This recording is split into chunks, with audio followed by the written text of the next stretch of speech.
Rationnel et cartésien, il peut résoudre n'importe quelle énigme, les yeux fermés.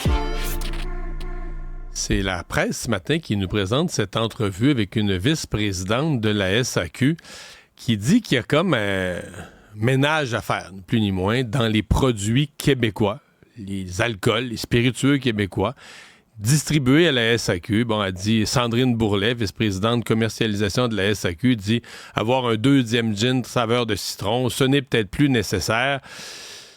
Bon, on dit libérer de l'espace sur les tablettes pour les bons joueurs, donc enlever des joueurs qui vendent pas assez, qui n'ont pas de succès. Bon, faut toujours voir. Moi, de mon point de vue, je lisais ça puis je me disais, OK, mais tu vas carrément avoir une poignée de fonctionnaires qui vont avoir un droit de vie ou de mort sur des micro-distilleries, qui vont dire, bon, ben là, tu sais, j'en ai une, si j'enlève ces produits de ces tablettes, fini, là. Je les fais disparaître du marché, là. Ils vont perdre leur place, ces tablettes à SAQ, diminuer leur vente d'un fort pourcentage.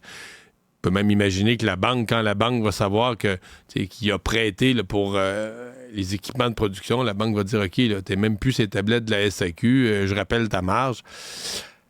Pascale Vaillancourt, créatrice de spiritueux authentiques et copropriétaire de Hubal Distillerie, est avec nous. Bonjour.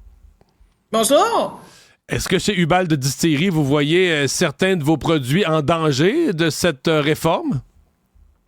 En fait, c'est sûr que nous, on a commencé il y a 5 ans. On a une certaine connaissance du marché. On a aussi nos produits qui se retrouvent sur les tablettes. On est quand même assez connus. Donc, c'est sûr que c'est difficile à dire aujourd'hui parce que la SAQ n'a pas établi tous les paramètres et les règles qu'elle va appliquer. Mais c'est sûr que quand on entend ça, ça devient un peu stressant. Par contre, la SAQ, la réalité, c'est qu'il y a vraiment beaucoup de produits. Elle n'a pas le choix de faire c'est ça. Sûr. Je veux dire, il y a vraiment énormément de produits. Bon, ça, c'est peut-être, je pourrais dire, un effet du fait que ils diminuent l'espace tablette, donc les distilleries, pour avoir de l'espace tablette, vont rajouter des produits, ils ressortent des produits, puis là, ben c'est le goût du jour, puis là, à un moment donné, ben on se ramasse dans une espèce de melting pot où il y a énormément de produits sur les tablettes de la SAQ. Ceci étant dit, elle doit faire quelque chose. Mais on s'entend que le problème, en fait, il est peut-être pas à la SAQ, mais peut-être que le problème est dans tout ce qu'on a comme loi et règlements qui sont peut-être désuets actuellement pour le marché qui a explosé des distilleries. Puis des fois, j'entends les gens dire « Ah, il y a trop de distilleries au Québec, il y a beaucoup de produits, nanana », mais on pourrait faire des affaires autrement. S'il y avait des canaux de distribution différents, si les lois étaient assouplies, on s'entend que c'est des lois qui ont 100 ans, là. Donc, il y a des choses qui doivent être révisées pour rendre ça dans les années 2000. Mais c'est vrai qu'il y en a beaucoup. Moi, je suis un consommateur. Je suis quand même un gros acheteur. Puis là, tu sais, au début, là, il y a 7-8 ans, je m'étais fait d'une discipline de tous les nouveaux gins québécois. Faut que je les achète, faut que je les goûte une fois, faut que j'encourage tout le monde. Mais là, à un moment donné, je serais chaud 24 heures sur 24. Il y en a tellement, ça n'a plus de bon sens, là. Fait que ça, je le vois, je le constate. C'est juste que, moi, mon malaise, c'est, tu sais, OK, mais est-ce qu'il y a 3 fonctionnaires vont s'asseoir ensemble, puis ils vont tuer 15 commerces? Tu sais, c'est des gens qui travaillent depuis 2 ans, 3 ans, ont investi, ont mis leurs économies, une partie de leur réa, partir une micro-distillerie, puis à un moment donné, dans leur bureau, des gens vont dire, ah ben eux, là, regarde leurs produits, pas terribles, ça bye. Puis là, ben, les autres sont finis, sont morts. C'est pas... c'est là que moi, j'ai mon malaise. Ben oui, c'est malaisant, effectivement, mais en fait, vous savez que la loi sur la Société des alcools oblige la Société des alcools, dans le fond, à distribuer les produits des distilleries qui ont un permis de distillateur industriel. C'est le permis qu'on a. Donc, c'est sûr qu'à quelque part, on peut pas dire à une distillerie, ben, tu as eu ton permis, tu développes des produits, ça fait 1 an, ça s'est pas vendu parce que toi, tu es en compétition avec les plus grands de ce monde qui investissent des dizaines de millions de dollars en promotion. Donc, c'est sûr que c'est malaisant, mais c'est sûr que c'est fait en association avec l'Union des microdistilleries du Québec. Donc, j'ose croire que ça sera fait de la bonne façon. Mais on peut pas s'empêcher parce que l'état actuel des choses dans les distilleries, dans le milieu, dans l'industrie des distilleries au Québec, il y a des distilleries qui ont fermé depuis le début de l'année. Oui, c'est rough. Il y en a l'année passée. Il y en a fermé quelques-unes dans l'est du Québec, entre autres. Là, ça a été difficile. Oui, puis en fait, chaque distillerie qui ferme, c'est très triste parce que c'est tout le terroir, c'est tout des produits innovants qui ferment.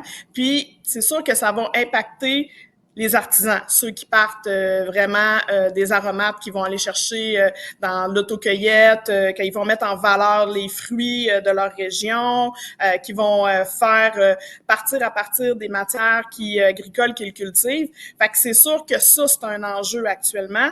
Puis, il faut qu'il y ait plus de place pour qu'on puisse survivre. Tu sais, en fait, on ne demande pas grand-chose, on demande juste de vivre. Fait que faut rentabiliser des industries. Fait que c'est sûr que cette loi-là, cette gestion par catégorie-là de la SAQ est très épeurante, surtout si elle n'est pas associée avec d'autres éléments qui vont venir aider ces industries-là. Donc, il y a la vente sur place, la vente au resto, aux épiceries. Mais la vente en ligne, La vente en ligne, c'est interdit. Ben c'est ça que j'allais dire. Mettons, moi, j'ai un produit que je trouvais intéressant. La SAQ décide, bon, tu sais, moi, je le déclasse. Il s'en vend pas assez. Puis on déclasse ça. Ben là, vous allez dire, je peux aller l'acheter sur place, mais si c'est à 400 km de chez nous, là, je peux bien le trouver le fun, le gin, mais je ne serai pas 400 km pour aller acheter une bouteille. Donc, je peux pas le commander en ligne. Donc, c'est ça. C'est là que je dis qu'on condamne des gens. On les condamne. Ils peuvent pas vendre au restaurant, ils peuvent pas vendre en ligne. Fait que si tu habites dans une région rurale où la vente à ton établissement, il passera jamais beaucoup de monde, ben, t'es comme condamné un peu, hein? En fait, oui, mais la SAQ cherche des solutions. Pour la vente en ligne, ils nous ont proposé de garder certains des produits, mais on ne sait pas comment tout ça va s'orchestrer, honnêtement. On sait des brides, on sait qu'ils veulent travailler avec l'industrie, mais tu sais, jusqu'où ils vont aller versus jusqu'où on peut aller. Tu sais, moi, j'ai un permis de distillateur industriel. Mon seul client, c'est la SAQ. Donc, on s'entend qu'à quelque part, je veux dire, si la SAQ me dit, ben, je prends plus tes produits, ben, j'ai un enjeu majeur. Donc, il va falloir réfléchir à ça, mais je pense que c'est une réflexion de société qu'on doit avoir parce qu'il y a tu sais, je veux dire, ça fait des années que notre association, l'Union, puis je parle pas en leur nom, là, je parle en mon nom, puis de ce que j'ai vu de leur travail. En fait, ça fait des années qu'ils proposent des solutions différentes, qu'on propose de reviser les lois, mais en fait, il faut que toutes les parties prenantes s'assoient ensemble. Et actuellement, personne ne le fait. Je comprends. Quand vous dites, moi, là, toute ma production s'en va à la SAQ, mettons, vous êtes dans combien de succursales? Avez-vous un portrait de ça? Parce que, mettons, j'ai l'impression que vous n'êtes pas... Je regardais vos produits sur votre site Internet avant de faire l'entrevue, puis j'ai l'impression que vous n'êtes pas dans la mienne. Là, parce que je les connais, les produits, je les regarde, je regarde toujours.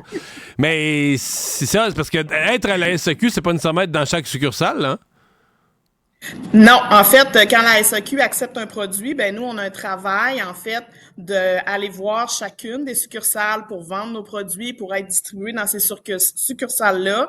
Puis, ben, c'est l'espace tablette qu'il y a dans cette succursale-là. Souvent, les directeurs vont nous dire, ben là, je vais laisser la chance à un autre, je vais te mettre toi, puis après ça, je vais voir si ça se vend bien. On a la chance de mettre beaucoup de sous en promo, en publicité, nous-mêmes. Donc, c'est sûr que ça fait jouer, je veux dire, ça joue sur les ventes. Mais on s'entend, notre force de vente, là, elle peut pas faire 400 SAQ à tous les mois.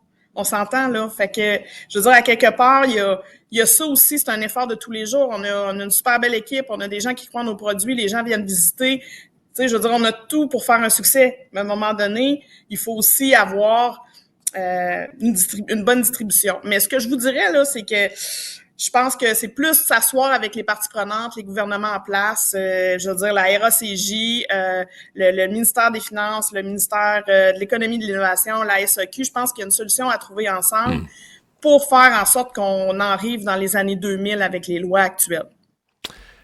Bien, on vous souhaite la meilleure des chances, Pascale Vaillancourt. Merci d'avoir été avec nous. Au revoir. Merci beaucoup. Au revoir.